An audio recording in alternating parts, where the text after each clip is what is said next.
Hello, everyone, and welcome to today's talk on nature prescription programs. Really happy to have everyone here today. I'm speaking from a physician perspective. I'm a hospitalist physician and director of climate health at Cooper Medical School of Rowan University. But certainly, I hope that this is something that you can bring into your studies and maybe incorporate it into your own lives as well. So, in the field of climate and planetary health, not only do we have to deal with the consequences of fossil fuel pollution on health and on the environment, but we also need to be able to point to solutions.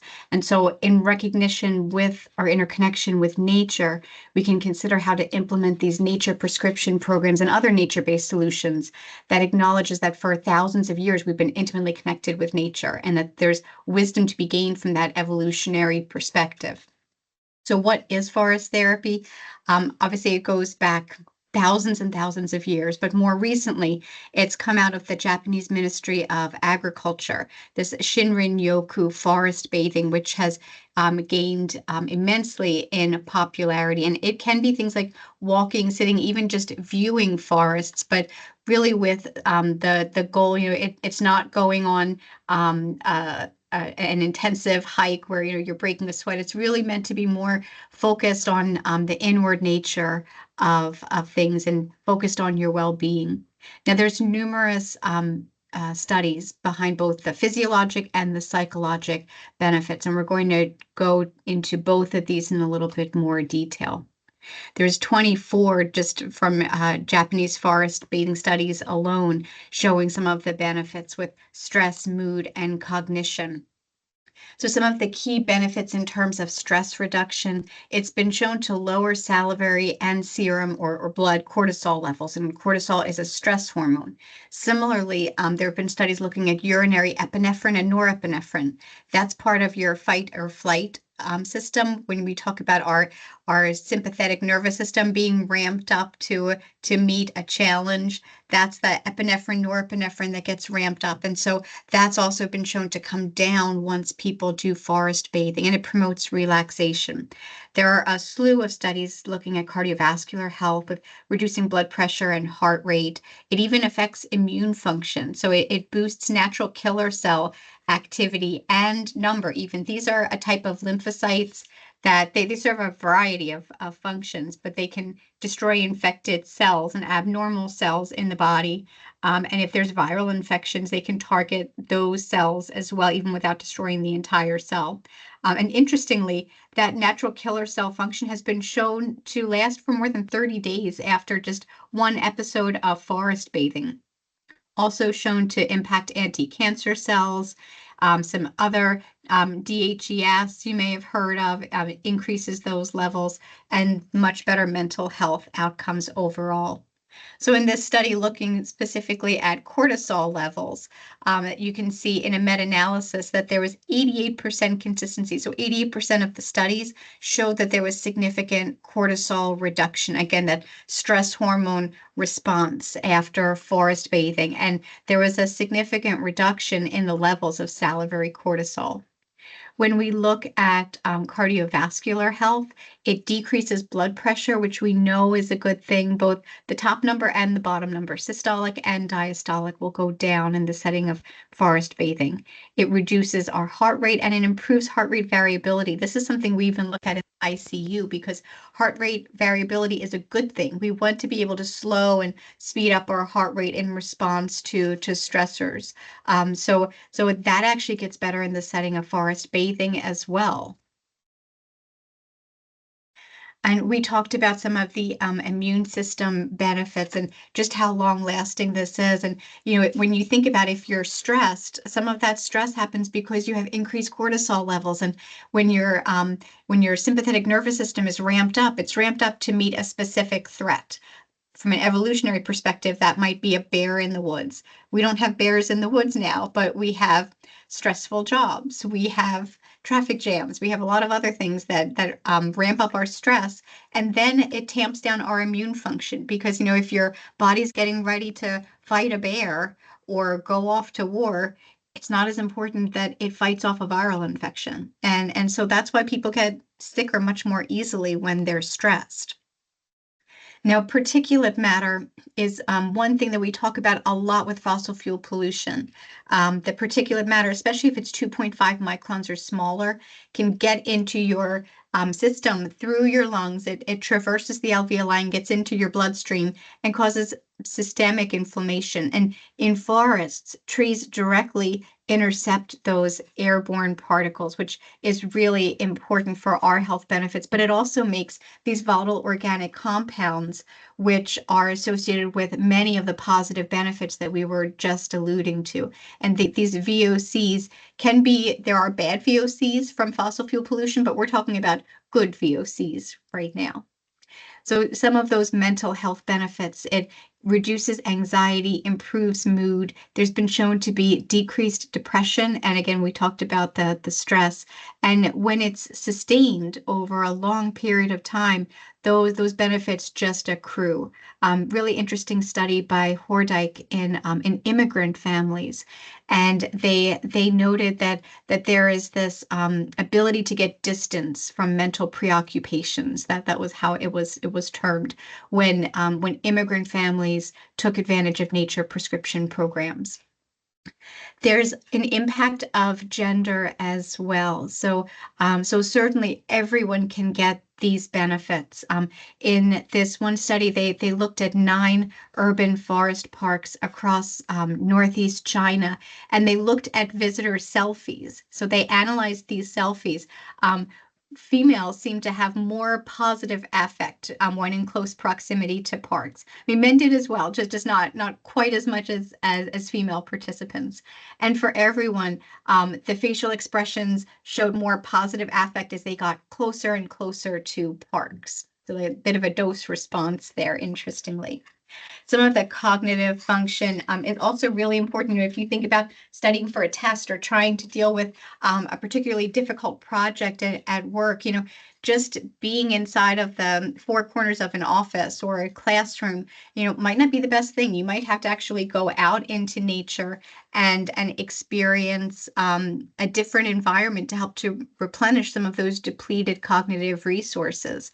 And it's been shown that time in nature may help to boost creative thinking and problem-solving skills. So this might be a tool in your toolbox as you're going through work or school. Now, some of the functions that we were talking about, all of these different biologic impacts and mental impacts, some of these are mediated by things like phytoncides and terpenes. And these were discovered back in the 1920s.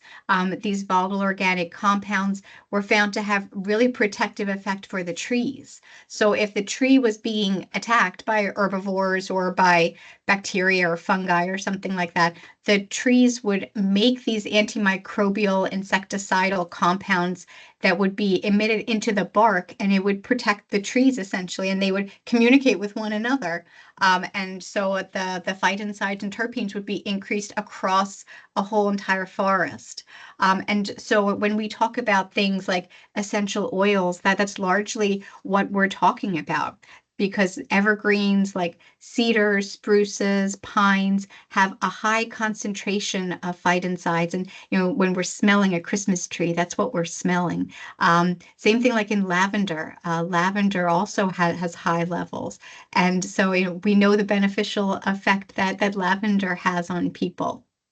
So a lot of these phytoncides have been shown to have all of those beneficial effects, like improving immune system, having an anti-inflammatory response, helping people to relax and reduce stress, and even having an effect on sleep. The phytoncides have an alpha pinene in particular, have been shown to enhance sleep. And it's even been associated with decreased blood sugar levels. And we certainly know the epidemic of diabetes is difficult for many of our patients.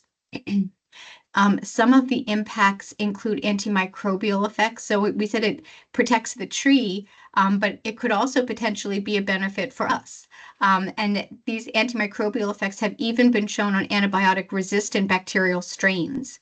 It can have an antitussive effect, so it decreases cough, and it also can add to bronchodilation. So that's what we want if someone's having an asthma attack because they have bronchoconstriction. And it has antispasmodic activity, both in the respiratory tree, but also on the intestine. So, sometimes people will have nausea, and it's related to spasms of the GI tract, and that can be a benefit of these. There's an antioxidant effect and antinociceptive, so it has some pain killing ability, and anti-inflammatory as well. And then even if you don't smell it, even if it's non-olfactory mediated, there are these other psychological benefits that can be accrued. And they've done these studies by having people particularly not be able to smell them, but just interact with them. And there's been benefits for quality of life, quality of sleep, cognitive performance, all of these really remarkable things that we want for our patients. Now, there are thousands of phytoncides. I don't show this graphic for you to memorize it, but there are many, many phytoncides and terpenes. And this is just a list of a couple of them. And so you can see, the potential to have pharmacologic options and potential therapeutic targets from some of these substances that are found in nature. And in fact, about 60% of the medications that we use now are either primarily or secondarily derived from plants. And we've only studied about 5 to 15% of all terrestrial plants. So there's still enormous biopotential out there for new pharmaceutical targets. And so, certainly biodiversity should be preserved for reasons intrinsic to biodiversity itself, but there is a secondary benefit to humanity as well if you think about the medications that could potentially be gleaned from it. Some of these other really interesting effects of terpenes point to impacts on climate change. So the terpenes in these dense forests were shown to react in the air to form these aerosols, and it forms clouds above the trees. And so these thick clouds would then actually reflect back some of the Earth's heat, and reflecting up to 5% of sunlight. And so the forests are cooler not only because of the biologic structure of the trees themselves and the shade that they're providing, but also because of this canopy that's developed. And these some of these effects again have been shown to be very, very durable. And so as we think about impacts of climate change, this might be yet another target, and we should think about including this type of effect in our climate models as well. Now, I alluded to all the medications that are derived from plants, and this is just a short list. I mean, aspirin, morphine, certainly, digitalis are some of the classic ones that are taught in medical school, but there are so many. Many of our antibiotics are plant derived, are antifungals. Caffeine is on there. We don't think of it as a drug, but certainly is. And then when we look at air quality and respiratory health, I alluded to the particulate matter. PM 2.5 and even smaller are particularly deleterious for our health, and they result from fossil fuel combustion. And trees can capture this, and so it directly improves the air quality at the same time absorbing CO2 and can act as a carbon sink. And so having more trees in the urban environment is a huge benefit as well. And you'll learn about that in some of your other lectures on urban planning. Now, physical activity in nature is also very, very important. So even though we're talking about nature prescription programs that can be really any form, the physical activity is that additional health benefit that we get when we're in nature, whether it's outdoor yoga or hiking. All of these provide that additional benefit. There have been studies with the sleep quality and how sleep quality can be improved, and we know that there's an epidemic of lack of sleep among students, among adults. Everyone has too little sleep. And we certainly need to put down our phones and our computers. But in addition, phytoncides like alpha pinene can really help lower stress levels and also contribute to more restorative sleep and improve that sleep quality. And interestingly, they're modulators of one of the GABA receptors. It's a benzodiazepine type receptor in our brain. And so this is another potential positive impact of these substances. Social connection and community building. Nature is a place for a lot of us to get together and convene. We can certainly do these on our own, but there's additional benefit doing them in community. And these shared activities may be community gardening, maybe nature conservation projects. They have an additional benefit of connecting with others. Now, with children, as you know, go through critical areas of development across a known timeline, and nature play can have a particular benefit, both physically, cognitively, emotionally, on children's cognitive development, but their overall well-being as well. And so, of course, we know it's important for kids to get out in nature and play just for the physical activity. But being out in nature can help with attention and with academic performance, and it can help with emotional regulation as well. So, all the more reason to advocate for time outdoors because it helps our students in so many ways. Now, this is a little bit of a dense slide, but I just want to kind of talk through this a little bit because, we talked about these critical developmental periods and these windows of susceptibility where extrinsic factors can really influence the complex dynamic of development. And one of those really sensitive areas is the brain and neurocognitive maturation. And certainly, the brain is plastic over time, but especially when it's early in life, you have a lot of opportunities there. And so trying to prioritize and also decrease adverse exposures like the presence of toxins or exposure to air pollution and particulate matter. And so in recent years, there's been increased interest in these benefits of environmental factors on mental development, particularly green space, and also green space in urban areas. And it's been shown that in urban areas, as we said, it promotes physical activity and social interaction, but it also has all of these additional impacts on mental well-being, on increased self-esteem, and on improved attention. And we know that many children suffer with ADHD. That relationship with improved attention may then also help with cognitive outcomes.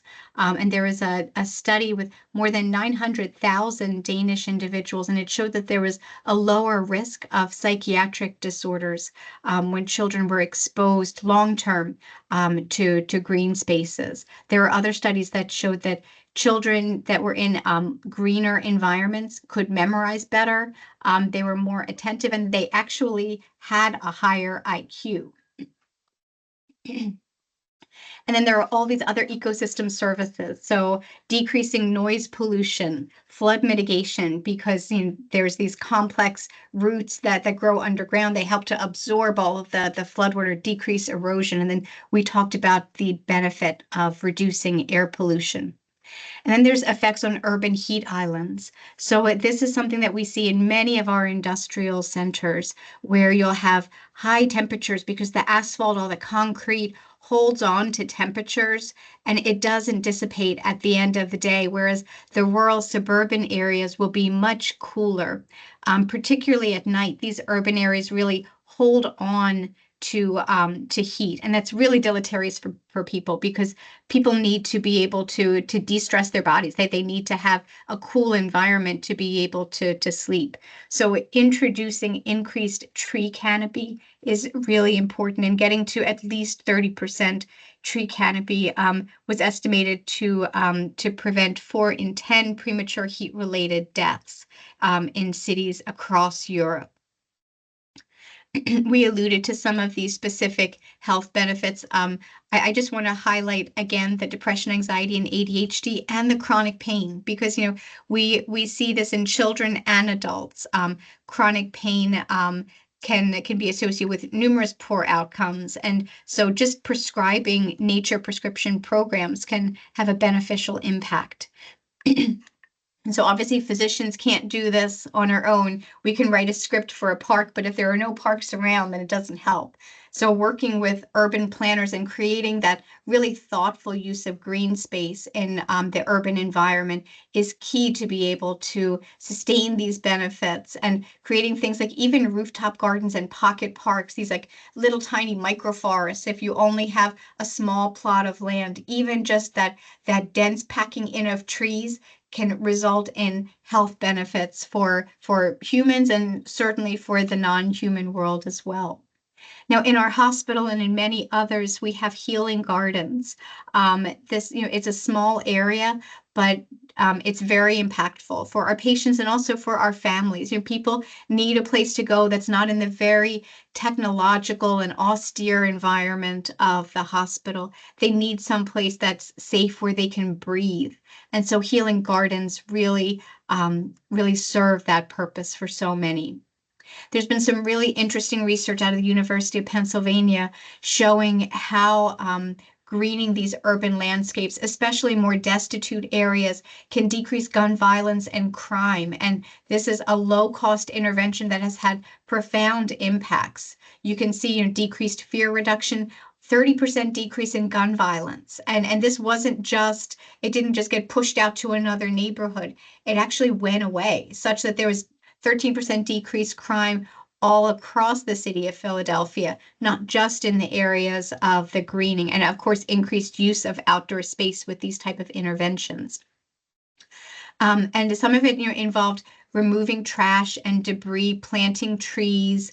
It does, involve some maintenance, but this is also an area where community can get involved. And it's generally a very, very low cost intervention, especially when you think about the huge societal and financial costs with gun violence on a community.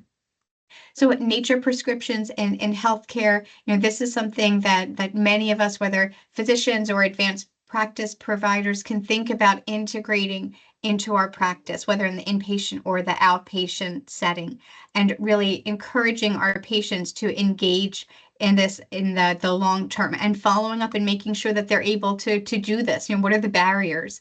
Are they able to keep it up into the future? We want to make sure that all the green spaces are proximal to our patients, and even if they're not within walking distance yet, advocating for those changes through urban planning and urban design, and mapping out how we can get patients safely to a green space, whether it's through public transportation or otherwise, and being very inclusive as we approach this, and making sure that we're designing these type of nature prescription programs for everyone, not just the affluent who are already in the suburbs, but people who really need it most. So technology and nature connection, it's not quite the same thing if you have a headset on, although I will say there have been some really interesting studies where you just show people images of nature, and they've gotten some of the benefits, some of the relaxation, some of the physiologic benefits. Even listening to birds or water playing, all of that can certainly help with relaxation. Not quite the same as actually getting out into nature, but still a good surrogate for those people who aren't able to get out. We should try to be integrating nature into our indoor environment as well. This biophilia or biophilic design principles can be incorporated pretty much anywhere. It involves the views of nature, but also bringing plants indoors and enhancing natural light. All of these are really important to our mood and cognition. And then there are other nature-based therapies as well, thinking about gardening and planting, where I take care of patients in Camden, New Jersey. We've had a lot of focus on urban agriculture and growing tomatoes and lettuce and kale and all of these other things that can be consumed by residents in our neighborhood. Even thinking about animal-assisted therapy, pet therapy is wonderful, and we may be able to incorporate pet therapy with nature-based therapy and get even more benefits. The sensory engagement with nature, we just have to remember that it's not just walking or smelling. It really is a complete holistic experience. Certainly, again, technology can help with some of that, but maybe not with the totality of what nature is. And again, the nature and creativity piece. So, getting into that holistic environment helps with divergent thinking, problem solving, and can be a source of inspiration, not just for art, but for all of the work that we do every day. With pain management, we talked about some of the anti-nociceptive effects from the phytoncides and terpenes.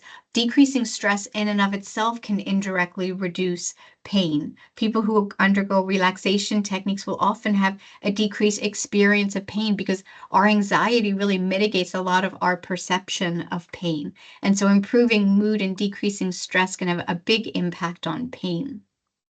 And access to nature for older individuals has been shown to improve healthy aging and improve quality of life. Some of it is because we may be doing this with others, and so we have that social component. Some of it is because we're out and we're walking and we're not just sitting and watching a TV. It's also the cognitive stimulation and the stress reduction. Getting older is stressful too, so we need to think about how to reduce stress in the more mature as well. And nature-based education, going from the very old or very mature to the young, making sure that if we're able to teach students outdoors, that we incorporate that we build in natural elements into the school buildings and grounds, planting pollinator gardens and describing science-based education outside can be very impactful. It really connects a lot of pieces together. And then just thinking about this whole adaptive strategy to nature and stress resilience. So we want to try to mitigate any acute stress impacts, but also think about emotional regulation, cognitive restoration, physiologic adaptations that our body can respond to stressors, and then ultimately long-term resilience. It can also help with those individuals who are suffering with addiction, again, because of that stress management, but it's also the physical activity, the social connection, and the mindfulness-based practices, because you're really immersed in nature and it really calls you into the present moment. And we spoke already about some of the immune function. The biodiversity hypothesis kind of comes into play here as well. So, those individuals who are in a hyper sterile environment have been shown to have more allergies. And it's the thought is that if you're not exposed to biodiversity and essentially like dirt and microbes early on, that your body isn't going to be able to handle those immune-related disorders quite as well. So the biodiversity hypothesis postulates that there's a benefit to our allergenic response getting out into nature as well. The blood pressure reduction, it can be 3 to 6%, which might not sound like a lot, but sometimes that's the same impact you see from starting on a medication. So it can have a big impact. We see heart rate decreases, and again, that heart rate variability. With the sleep and nature quality, we talked about the alpha linolene, but also the light exposure can help to regulate our circadian rhythm. If you're exposed to just fluorescent lights all day long, that's not necessarily going to help your circadian rhythm very well. The stress reduction and again the physical activity helps with better sleep.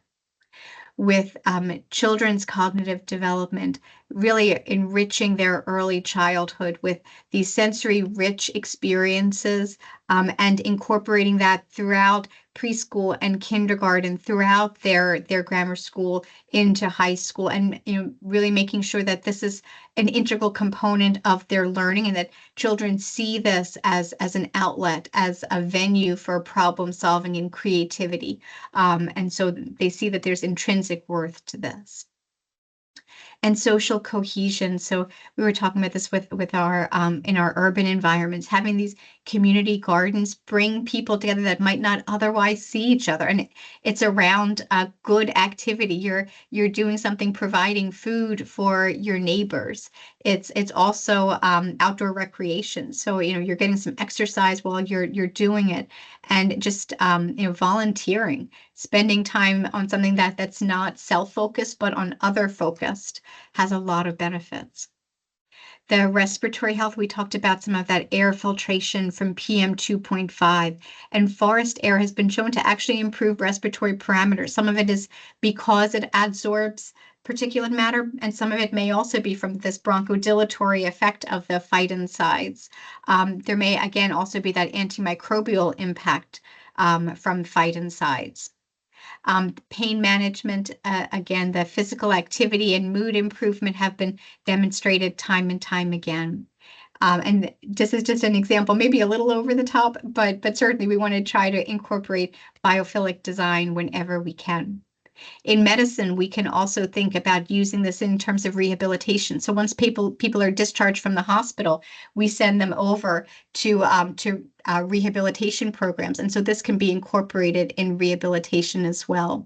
It also helps with empathy, social skills, and emotional regulation. With prenatal health, there's additional benefits: stress reduction, birth outcomes, and cardiovascular health. And I alluded previously to the impact on older adults. So I will stop there for our talk. I am certainly happy to take any questions offline. Again, my name is Elizabeth Cerceo, and I'm at Cooper Medical School of Rowan University, and I really appreciate all of you joining today. Thank you so much.